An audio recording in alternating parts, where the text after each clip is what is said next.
Ya, gimana? Pak, pesan Pak Gubernur untuk para bupati dalam musrembang yang perdana ini apa saja? Ya, pesannya adalah efisienkan anggaran, arahkan seluruh alokasi pembiayaan pada kepentingan publik. Kepentingan publik itu yang pertama adalah kepentingan pembangunan infrastruktur jalan, jembatan, irigasi, itu prioritas. Yang kedua, pembangunan sarana air bersih rakyat. Yang ketiga, pembangunan sarana dan prasarana pendidikan, ruang kelas yang memadai, kelasnya bertoilet, kemudian ruang pendidikan yang memadai, lingkungan pendidikan yang memadai, kemudian sistem di lingkungan sekolah, sistem di lingkungan rumah, sistem di jalan raya, itu harus tertata dengan baik. Kemudian yang berikutnya adalah arahkan pada penyelesaian problem kemiskinan. Satu, lindungi masyarakat jaminan kesehatannya manakala dia sakit. Dua, lindungi masyarakat jaminan pendidikannya bila perlu sampai perguruan tinggi, tapi minimal sampai SMA. Yang ketiga, lindungi masyarakat dari kebutuhan akan rumahnya. Nah, seluruhnya ini harus berjalan seiring sejalan. Yang kemudian berikutnya adalah hindari eksploitasi, jaga sumber mata air.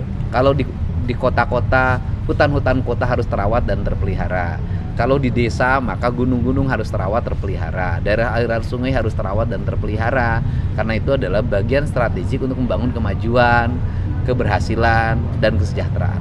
Pak, tadi saya nyimak pidato Bapak juga konsen terhadap program KB, bahkan sampai menyinggung Kepala BKKBN zaman Pak Soeharto pada saat itu. Loh, iya. Itu bagaimana Pak ke depannya? Gimana gini? Kalau penduduk pada sebuah tempat tidak terkendali dengan baik, nanti mau tinggal di mana? Tanah semakin sempit, kepemilikan hak atas tanah semakin berkurang. Ruang pembangunan masih ke samping hari ini, rumah-rumah masih berjajar ke samping, belum ke vertikal. Itu kan perlu waktu. Kemudian yang berikutnya adalah ruang kelasnya mau di mana sekolahnya. Ruang bermainnya mau di mana? Anak itu kan harus ada jaminan satu ruang bermain.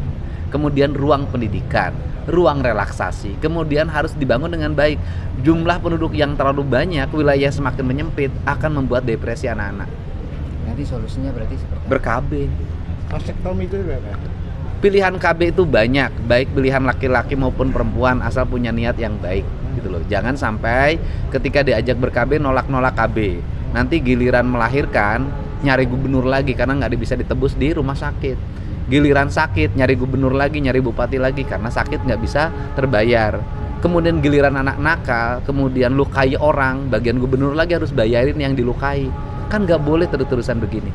Pak, soal Barak bagaimana Pak sampai saat ini pelajar yang dibawa ke Barak? Ya, mereka baik-baik saja, pertumbuhannya semakin baik, semakin disiplin, makannya semakin lahap, sudah meninggalkan kebiasaan merokok, kebiasaan minum, kebiasaan dia menggunakan game online sampai jam 4 dini hari. Mereka sudah bisa tidur jam 9, jam 10, itu kan sudah baik. Tetapi sistem itu tidak akan ada artinya manakala mereka pulang ke rumahnya masing-masing, sistem di rumahnya tidak berubah. Pak, apakah ini hanya kepada pelajar saja? Apakah ke depan semua. juga? Yang pertama hari ini adalah pelajar. Yang berikutnya adalah orang-orang dewasa yang kerjanya mabok, malas-malasan, tidak mau menafkahi istri dengan baik, ya kan? Rajin bikin anak tapi tidak rajin bertanggung jawab terhadap pendidikan anaknya. Itu akan menjadi target berikutnya. Kenapa? Kriminal-kriminal itu tidak hanya bisa diselesaikan dengan ditahan.